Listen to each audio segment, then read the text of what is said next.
നെടുമങ്ങാട്, വാമനപുരം, അരുവിക്കര, കാട്ടാക്കട, ചിറയൻകീഴ്, വർക്കല, ആറ്റിങ്ങൽ അടങ്ങുന്ന ആറ്റിങ്ങൽ ലോക്സഭാ മണ്ഡലം.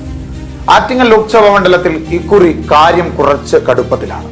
3 സ്ഥാനാർത്ഥികൾക്കും സ്വാധീനം ഏറെയുള്ള ലോക്സഭാ മണ്ഡലം തന്നെയാണ് ആറ്റിങ്ങൽ ലോക്സഭാ മണ്ഡലം. 7 നിയോജക മണ്ഡലങ്ങളിലും പ്രവചിക്കാൻ കഴിയാത്ത ഒരു നിയോജക മണ്ഡലം അത് ആറ്റിങ്ങൽ നിയോജക മണ്ഡലമാണ്.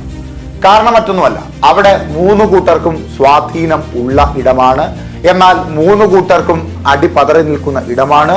3 കൂട്ടരും കാര്യമായ രീതിയിൽ മേൽക്കൈ ഉണ്ടാക്കുകയും താഴ്ചയിലേക്ക് വീഴുകയും ചെയ്തിട്ടുള്ള ഒരു നിയോജക മണ്ഡലമാണ് ആറ്റിങ്ങൽ നിയോജക മണ്ഡലം. ഒരു നഗരസഭ, 9 പഞ്ചായത്തുകൾ.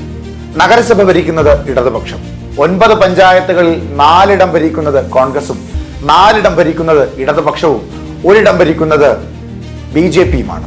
ദേശീയപാതയുടെ ഇരുവശത്തായി വ്യാപിച്ചു കിടക്കുന്ന നിയോജക മണ്ഡലമാണ് ആറ്റിങ്ങൽ നിയോജക മണ്ഡലം.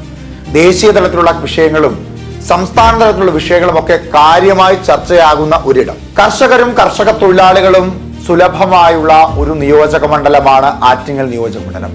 കർഷകർ കഴിഞ്ഞാൽ പിന്നീടുള്ളത് റബ്ബർ വ്യാപാരികളും റബ്ബർ കർഷകരുമാണ്. അതായത് കർഷകർ കഴിഞ്ഞ കാലയളവിൽ നേരിടേണ്ടി വന്നിട്ടുള്ള എല്ലാ ബുദ്ധിമുട്ടുകളും പ്രതിഫലിക്കുവാൻ സാധ്യത ഏറെയുള്ള നിയോജക മണ്ഡലമാണ് ആറ്റിങ്ങൽ നിയോജക മണ്ഡലം എന്ന് സാരം.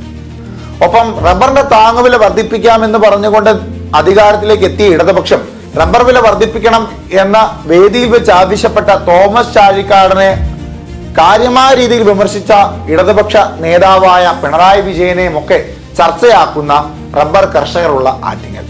ആറ്റിങ്ങൽ ഇടതുപക്ഷത്തിന്റെ കോട്ടയായിരുന്നു. ആർക്കും പൊളിക്കാൻ കഴിയാത്തത്ര വേരുള്ള കോട്ട. എന്നാൽ ആ കോട്ട തകർത്തുകൊണ്ട് മുടിചൂടാമന്നനായിരുന്ന എ സമ്പത്ത് എന്ന അനിരുദ്ധൻ സമ്പത്തിനെ മലർത്തിയടിക്കുവാൻ സാധിച്ചു അടൂർ പ്രകാശിന് എന്നത് കോൺഗ്രസുകാർക്ക് നൽകുന്ന ആത്മവിശ്വാസവും ആത്മധൈര്യവും ചെറുതൊന്നുമല്ല. എന്നാൽ ആറ്റിങ്ങൽ നിയമസഭാ മണ്ഡലം അങ്ങനെയല്ല. ഇപ്പോഴും ഇടതുപക്ഷത്തോട് ചേർന്ന് നിൽക്കുന്ന ഒരിടം തന്നെയാണ്. പക്ഷേ അവിടെ ആറ്റിങ്ങൽ ലോക്സഭാ മണ്ഡലത്തിൽ BJP ഭരിക്കുന്ന ഏക പഞ്ചായത്തുള്ള നിയോജക മണ്ഡലവും ആറ്റിങ്ങൽ നിയോജക മണ്ഡലമാണ്. കോൺഗ്രസിന് കൃത്യമായ വേരുള്ള ഒരു സ്ഥലവും ആറ്റിങ്ങൽ നിയോജക മണ്ഡലമാണ്. അതായത് 3 കൂട്ടരും ഒപ്പത്തിനൊപ്പമാണ്. 4 പഞ്ചായത്തുകൾ LDF ഭരിക്കുന്നുവെങ്കിൽ 4 പഞ്ചായത്തുകൾ UDF ഭരിക്കുന്നു. ആറ്റിങ്ങൽ ലോക്സഭാ മണ്ഡലത്തിൽ ആറ്റിങ്ങൽ നിയോജക മണ്ഡലത്തിൽ മാത്രമാണ് BJPക്ക് ഒരു പഞ്ചായത്തിൽ അധികാരമുള്ളത്. 2019 ലോക്സഭാ തെരഞ്ഞെടുപ്പിൽ കാര്യമായ മുന്നേറ്റം കോൺഗ്രസിന് ഉണ്ടാക്കുവാൻ സാധിച്ചുവെങ്കിൽ പോലും താഴെത്തട്ടിൽ പലതരത്തിലുള്ള പടലപ്പിണക്കങ്ങൾ നടക്കുന്നുണ്ട്. ആറ്റിങ്ങൽ നിയോജക മണ്ഡലത്തിൽ പ്രത്യേകിച്ചും. ആറ്റിങ്ങൽ നിയോജക മണ്ഡലത്തിന്റെ കീഴിലുള്ള പല പഞ്ചായത്തുകളിലും UDF ഭരിക്കുന്ന ഇടങ്ങളിൽ UDFന്റെ പഞ്ചായത്ത് പ്രസിഡന്റ് രാജിവെച്ച ഇടങ്ങളുണ്ട്. താഴെത്തട്ടിലുള്ള പ്രവർത്തകർ കൂറുമാറിയ ഇടങ്ങളുണ്ട്. BJPയെ സംബന്ധിച്ച് BJP ഭരിക്കുന്ന പഞ്ചായത്തിൽ BJPയുടെ 2 മെമ്പർമാർ ഇടതുപക്ഷത്തേക്ക് പോയവരുണ്ട്. BJPയിൽ നിന്ന് പലരും ഇടതുപക്ഷത്തേക്ക് ചേക്കേറിയവരുണ്ട്. അതായത് ഇടതുപക്ഷത്തേക്ക് പോകുന്നവരുടെ എണ്ണം വർദ്ധിക്കുന്ന ഒരിടം കൂടിയാണ് ആറ്റിങ്ങൽ നിയോജക മണ്ഡലം. പറഞ്ഞതുപോലെ പ്രവചിക്കാൻ കഴിയാത്ത ഒരിടം. ആർക്കൊപ്പം നിൽക്കുമെന്ന് പറയുവാൻ സാധിക്കാത്ത ഒരിടം. അവിടെ ആരാകും വിജയിക്കുക എന്ന ചോദ്യത്തിന് വ്യക്തമായൊരു മറുപടി ആർക്കും നൽകുവാൻ സാധിക്കില്ല എന്ന് സാരം.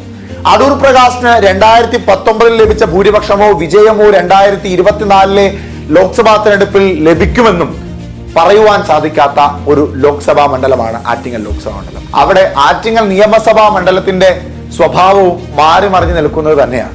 NDA 2ാം സ്ഥാനത്തെത്തിയ നിയോജക മണ്ഡലമാണ് ആറ്റിങ്ങൽ നിയോജക മണ്ഡലം. 2019 ലോക്സഭാ തെരഞ്ഞെടുപ്പിൽ ആറ്റിങ്ങലിൽ 1ാം സ്ഥാനത്ത് വന്നത് UDF, 2ാം സ്ഥാനത്ത് വന്നത് LDF, 3ാം സ്ഥാനത്ത് പോയത് NDA. എന്നാൽ 2021 നിയമസഭാ തെരഞ്ഞെടുപ്പിൽ ഇടതുപക്ഷം വൻ മുന്നേറ്റമുണ്ടാക്കി. NDA 2ാം സ്ഥാനം കീഴ്പ്പെടുത്തി. അവിടെ UDF പോയത് 3ാം സ്ഥാനത്തേക്ക്. അതായത് അധികാരത്തിൽ MP ഉള്ള മികച്ച മുന്നേറ്റം കൈവരിച്ച കോൺഗ്രസ് ആറ്റിങ്ങൽ നിയോജക മണ്ഡലത്തിൽ 3ാം സ്ഥാനത്തേക്ക് പോകുന്നു. 3ാം സ്ഥാനത്ത് കിടന്ന NDA 2ാം സ്ഥാനത്ത് വരുന്നു. LDF തങ്ങളുടെ വേര് കുറച്ചുകൂടി ആഴത്തിൽ അവിടെ ഉറപ്പിക്കുന്നു. അതായത് ഓരോ തിരഞ്ഞെടുപ്പുകളിലും ആറ്റിങ്ങൽ നിയോജക മണ്ഡലത്തിലുള്ള വോട്ടർമാർ അനുകൂലിക്കുന്നതും തള്ളുന്നതും വ്യത്യസ്തരായ ആളുകളെ തന്നെയാണ്. അവിടെ ചർച്ചയാകുന്നത് ഏറ്റവും ഒടുവിലത്തെ വിഷയങ്ങൾ തന്നെയാണ്. അങ്ങനെയെങ്കിൽ 2024 ലോക്സഭാ തെരഞ്ഞെടുപ്പിൽ ഏറ്റവും ഒടുവിലത്തെ വിഷയങ്ങൾ ചർച്ചയാകുകയാണ് എങ്കിൽ ആറ്റിങ്ങലിൽ ആർക്കായിരിക്കും മുൻതൂക്കം ഉണ്ടാവുക? ആറ്റിങ്ങലിലെ MP അടൂർ പ്രകാശ് കാര്യമായ രീതിയിൽ വികസനമൊന്നും നടത്തിയിട്ടില്ല എന്നാണ് ഇടതുപക്ഷവും BJPയും പറയുന്നത്. എന്നാൽ ഹൈമാസ് ലൈറ്റും മറ്റ് വികസന പ്രവർത്തനങ്ങളും ഒക്കെ ചൂണ്ടിക്കാട്ടുന്നുണ്ട് ആറ്റിങ്ങലിന്റെ MP. ഇക്കുറിയും താൻ തോൽവി അറിയില്ല എന്ന ആത്മവിശ്വാസവും അദ്ദേഹത്തിന്റെ വാക്കുകളിൽ പ്രകടം തന്നെയാണ്. BJP-യിലേക്ക് വരുമ്പോൾ BJP പഞ്ചായത്ത് കൈയടക്കി വെച്ചിരിക്കുന്ന ഏക നിയോജക മണ്ഡലം. കഴിഞ്ഞ ലോക്സഭാ തെരഞ്ഞെടുപ്പിൽ BJP മികച്ച വോട്ട് ഷെയർ നേടിയ ഒരു ലോക്സഭാ മണ്ഡലമാണ് ആറ്റിങ്ങൽ ലോക്സഭാ മണ്ഡലം. അതിൽ ആറ്റിങ്ങൽ നിയോജക മണ്ഡലത്തിന് കൃത്യമായ പങ്കുമുണ്ട്. ആറ്റിങ്ങൽ നിയോജക മണ്ഡലത്തിൽ BJP പ്രാദേശികപരമായ മുന്നേറ്റമുണ്ടാക്കി. എന്നാൽ ആ മുന്നേറ്റം ഒരുപാട് നാൾ കൊണ്ടു നടക്കുവാൻ BJP-ക്ക് സാധിച്ചില്ല. BJP ഭരിക്കുന്ന പല പഞ്ചായത്തുകളിലെയും മെമ്പർമാർ ഇടതുപക്ഷത്തേക്ക് ചേർന്നവരുണ്ട്. കോൺഗ്രസിലും കാര്യമായ ഭിന്നിപ്പ് നടക്കുന്നുമുണ്ട്. എന്നാൽ ഇടതുപക്ഷത്തിന് ഗുണകരമായ ഒരു വിധിയായിരിക്കുമോ ആറ്റിങ്ങലിൽ ഉണ്ടാകുക എന്ന് ചോദിച്ചാൽ അതും തറപ്പിച്ചു പറയുവാൻ സാധിക്കാത്ത ഒരു അവസ്ഥയാണ് നിലവിലുള്ളത്. കാരണം മറ്റൊന്നുമല്ല, നമ്മൾ നേരത്തെ പറഞ്ഞതുപോലെ കർഷകരും റബ്ബർ കർഷകരും ഒക്കെ നിരവധിയുള്ള ഒരു നിയോജക മണ്ഡലമാണ് ആറ്റിങ്ങൽ നിയോജക മണ്ഡലം. അവിടെ കർഷക ആത്മഹത്യയും താങ്ങുവിലയില്ലായ്മയും ഒക്കെ ചർച്ചയാവുകയാണ് എങ്കിൽ ഇക്കുറി ഇടതുപക്ഷവും കാര്യമായ രീതിയിൽ വെള്ളം കുടിക്കുമെന്ന് തന്നെ പറയേണ്ടതായുണ്ട്. കോൺഗ്രസിനെ സംബന്ധിച്ച് കോൺഗ്രസിന്റെ സ്ഥാനാർത്ഥി അടൂർ പ്രകാശ് കാര്യമായ വികസനമൊന്നും ആറ്റിങ്ങലിൽ കൊണ്ടുവന്നിട്ടില്ല എന്ന വാർത്ത പരക്കുന്നതും ഒപ്പം കോൺഗ്രസ് ദുർബലപ്പെട്ടുകൊണ്ടിരിക്കുന്നു എന്നൊരു പ്രചാരണമൊക്കെ കോൺഗ്രസിന്റെ സ്ഥാനാർത്ഥിയെ കാര്യമായ രീതിയിൽ പിന്നോട്ട് വലിക്കുവാനുള്ള സാധ്യതയും ഏറെയാണ്. BJP-ക്കും അപ്രകാരം വിജയം ഉറപ്പിച്ചു തന്നെ പറയുവാൻ സാധിക്കില്ല. കാരണം പ്രചരണ പ്രവർത്തനങ്ങളിൽ മുൻപന്തിയിൽ നിൽക്കുവാൻ ശ്രമിക്കുന്നുണ്ട് വി മുരളീധരൻ എങ്കിൽ പോലും സർവേ ഫലങ്ങളിലെല്ലാം വി മുരളീധരൻ 3-ാം സ്ഥാനത്ത് തന്നെയാണ്. ഒപ്പം വികസന നേട്ടങ്ങളൊക്കെ കാര്യമായി ചർച്ചയാക്കുവാൻ ശ്രമിക്കുന്നുണ്ടെങ്കിൽ പോലും അവിടെ BJP അധികാരത്തിൽ എത്തരുത് എന്ന് ആഗ്രഹിക്കുന്നവരുടെ എണ്ണം സർവേ ഫലത്തിൽ കുറച്ച് കൂടുതലായത് തന്നെ വി മുരളീധരനെ കാര്യമായ രീതിയിൽ കുഴപ്പിക്കുന്നുണ്ട്. എന്നാൽ വോട്ട് വർധനവ് കൂടുതൽ ഉണ്ടായിട്ടുള്ള ആറ്റിങ്ങൽ ലോക്സഭാ മണ്ഡലത്തിൽ താൻ ഇക്കുറി വിജയിക്കുക തന്നെ ചെയ്യുമെന്ന ആത്മവിശ്വാസത്തിൽ അടിയുറച്ചു നിൽക്കുകയാണ് വി മുരളീധരൻ. ലോക്സഭാ തെരഞ്ഞെടുപ്പ് തീരുമാനിക്കുന്നതിനും നാളുകൾ മുമ്പേ വീടെടുത്ത പ്രചരണ പരിപാടി ആരംഭിച്ച സ്ഥാനാർത്ഥിയാണ് വി മുരളീധരൻ.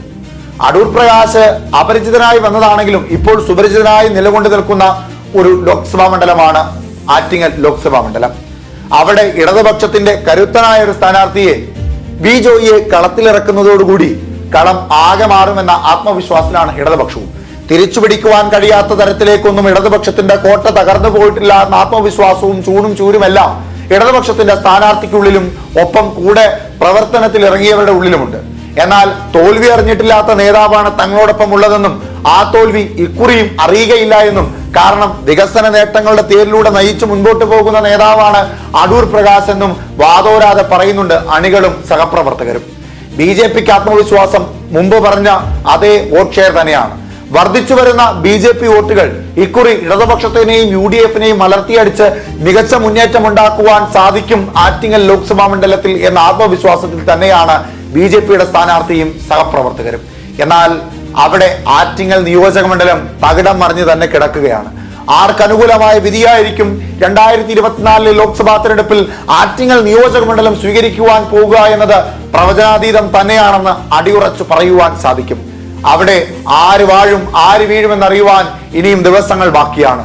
എങ്കിലും പ്രവചനാതീതമായ ഫലം ഉള്ളിൽ കൊണ്ടു നടക്കുന്ന ആറ്റിങ്ങൽ നിയോജക മണ്ഡലം ആർക്കൊപ്പം നിൽക്കുമെന്നാണ് നിങ്ങൾക്ക് തോന്നുന്നത്? നിങ്ങളുടെ അഭിപ്രായം കമന്റ് ബോക്സിൽ രേഖപ്പെടുത്തുക.